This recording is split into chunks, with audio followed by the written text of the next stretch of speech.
Hello everyone, Lori McKenzie, Christian mental health therapist.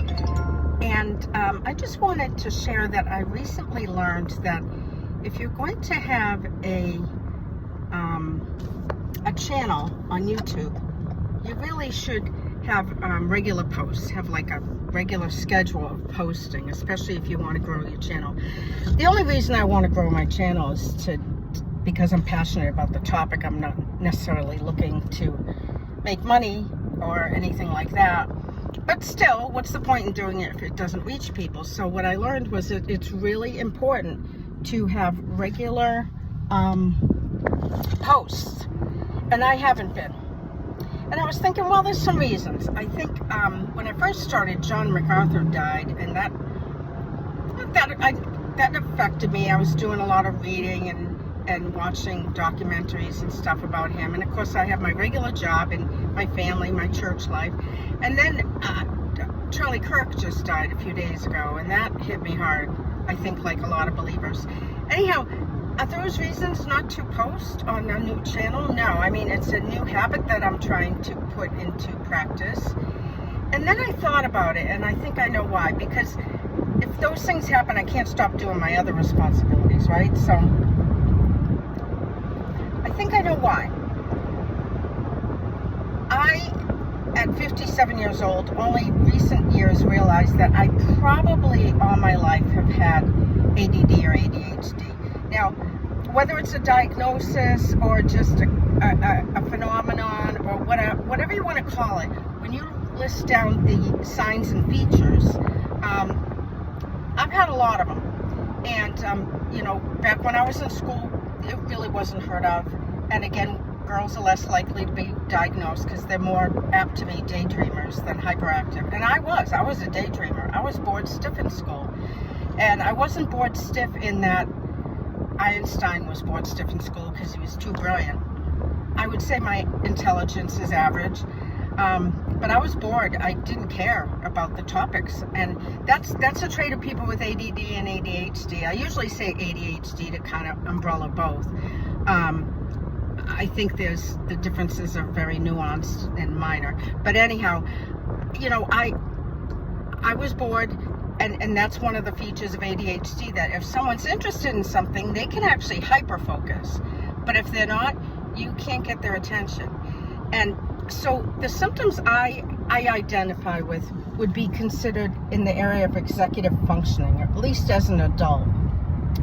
Executive functioning or executive dysfunction in some cases. It's the things like planning, prioritizing, going through steps, finishing things before you start something new, scheduling, stuff that for some people is super easy. And if that's you, then I'm happy for you. But some of these things are challenging for me. I think I also have been taking medication for a long time for a neurological condition I have, which I can share more about at some point. And sometimes I wonder if the medication has kind of affected my cognitive functioning too. But either way, let's just say I have this phenomenon. We won't even call it a diagnosis. The one thing I've learned in all my years of studying it as a therapist, as a stepmom of a son who has the pretty classic traits